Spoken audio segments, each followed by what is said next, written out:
city. There are times in history when it is necessary to speak up clearly and loudly for what is right. As a diverse city, my colleagues and I represent citizens of all backgrounds, of all faiths, who have arrived here from nations around the world, fortunately for us.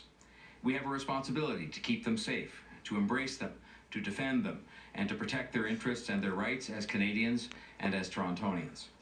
Over the past week, we have watched as the United States government has moved forward with executive orders on immigration, targeting people from Muslim-majority countries. We've also reacted in horror as 6 Canadians were killed in a terrorist attack on the Centre Culturel Islamique in Quebec City on Sunday. And so here we are today to denounce all acts of Islamophobia, of discrimination, of fear, and of hatred. And we're here to recommit our city as a place of inclusion and acceptance, where people are welcomed and valued, and where their fundamental rights and humanity are respected and enshrined. C'est un moment important pour le leadership de la ville de Toronto de réaffirmer que nous sommes un endroit où les différences sont célébrées et comprises, où la discrimination de toute nature n'est pas la bienvenue, où nous ferons tout ce que nous pouvons pour créer une ville où les gens sont embrassés, gardent en sécurité et ont l'opportunité. As I said in a statement over the weekend, we understand that as Canadians, we are almost all immigrants, and that no one should be excluded, mistreated, or disrespected on the basis of their ethnicity or their nationality, or their faith, or a host of other attributes. Although there is still work to be done, Toronto has a long history of speaking out against discrimination in all forms, and we have a moral obligation to speak out now. This afternoon, I will put forward a motion together with Councillors Cressy and Mihevc, and I think affirmed by all those present, and I'm sure others. We'll see as the discussion unfolds, but they're here to have all of us reaffirm in these turbulent times our commitment to Toronto for all, united as an inclusive sanctuary city. I am proud that our residents have opened their arms to Syrian refugees, and our city has supported a newcomer strategy and its Toronto for All campaign, which aims to combat discrimination in all of its forms, from Islamophobia to anti-black racism to transphobia. Toronto has also affirmed itself as a sanctuary city, with a formal policy allowing all residents of Toronto to access city services without fear arising from a lack of documentation, so that everyone can be kept healthy and safe. Now is the moment for us to reaffirm that commitment and to send a clear message that Toronto rejects all division, intolerance, and hate, and is here to support all of its residents. I want to thank Councillor Cressy and Councillor Mihevc for their hard work on establishing Toronto as a sanctuary city, and for their leadership and collaboration and outreach to the community as our newcomer advocates, most recently, of course, with respect to the success we enjoyed in welcoming so many Syrian refugee families. No one should be made afraid because of who they are or where they come from. And to those who see immigration or new Canadians as something to fear, as the mayor, I say this: the people we welcome in Toronto as immigrants and refugees help build our city and our country. They are children, they are parents, they are neighbors, they are co-workers. They have often faced real danger and persecution in the countries they have fled. In my experience, this gives them a unique understanding of the blessings that come with residence here in this city and in this country. They contribute to our economy, and they're leaders in our communities in many different fields. We all care about the safety and security of our nation, but Canada's immigration and refugee policies have served us very well and in no way threaten that safety or security. And so if you are afraid of what immigration means, don't point fingers, ask questions. Learn about our fellow citizens. We have benefited from and will continue to benefit from ideas and approaches and experiences that newcomers have brought to Toronto and to Canada. Understand their stories as you would understand your own. Understand those stories because they are our own stories, collectively, together. This is how our city will resist fear and live up to our motto: diversity, our strength, and focus on inclusion and not on division. I will now turn it over to Councillor Cressy for some remarks. Sorry.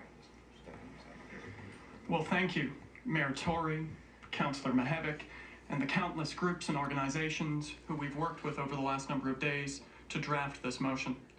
We stand together with all Canadians as we mourn and remember the 6 people who lost their lives in Quebec City over the weekend. And over the last week, we have also watched as the United States government has moved forward with executive orders on immigration targeting people from Muslim-majority countries. These powerful forces seek to use borders and walls to divide us. This is a moment when we are called upon to stand up for justice and reach out to those targeted by hateful policies. In the face of this, we must stand united with love and optimism in our hearts.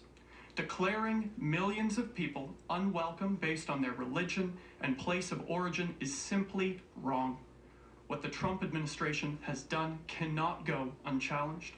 No one should be made to feel afraid because of who they are, where they come from, and what they believe. People should never be persecuted. Islamophobia, xenophobia, and racism are unacceptable.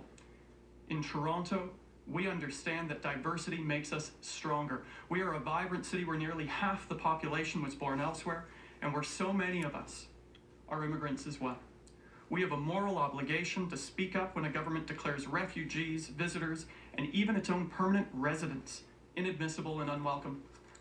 When one nation closes its borders, others must do more to open their own.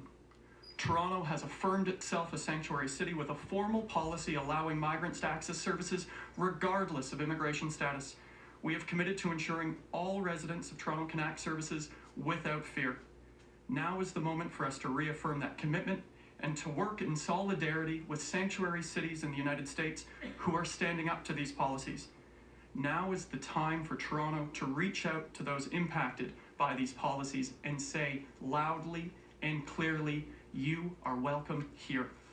We stand together, united across our differences, so that we remain strong and hold on to the fundamental rights and values that make our city possible. I'll now turn it over briefly to Councillor Mihevc. Thank you very much, Councillor Cressy, Mayor Tory. It's great to see such a strong number of councillors here. It's not often that we're together this much, and this is great. Toronto is and has been a sanctuary city for some time now. Previous city councils pushed it along as a result of some good advocacy by groups like known as Illegal Toronto and the umbrella group called the Solidarity City Network. Carl Gardner is here, and you may want to speak to him. He represents those groups. Sanctuary city is a term given to a city that follows certain procedures that allows undocumented residents to have a place in that city. It means that Toronto, for us, that Toronto does not permit municipal funds or resources to be applied in the enforcement of federal immigration laws. This city, Toronto, does not permit any municipal employee to inquire about someone's immigration status. In the US, the movement, the sanctuary city movement, is broad and it is deep, noting, of course, that they have 12 million people who are undocumented. Their economy would collapse if these 12 million people disappeared. Some of the cities on that list: Seattle, Portland, San Francisco, Los Angeles, Phoenix, San Diego, Salt Lake City, Denver, Dallas, Austin, Houston, Minneapolis, Chicago, Detroit, New York City, Baltimore, and Washington, and most recently, Cincinnati has just been added to the list. We have not, as City Council, reaffirmed our commitment to Sanctuary City. This council meeting is a good time to do so. It is a way of affirming our city as a safe haven for Muslims, Mexicans, refugees, immigrants, and people who are undocumented, who are our neighbors, our friends, who play with our children, who pay property taxes one way, directly or indirectly. It is a way of going beyond toleration to say, you are welcome in the city of Toronto. We don't want people in Toronto living in the shadows. We want a city of Toronto that celebrates each and every person, regardless of their race, color, creed, orientation, ability, or legal status in the country. This is the Toronto that we seek to build, and to the extent to which we do so, I believe we can be called Toronto the Good. We hear that other cities, as we do this, other cities are considering similar actions right across Ontario and right across the country. And of course, we support all these efforts in creating a country that is bias-free and welcomes everyone. Thank you very much. Thank you, gentlemen.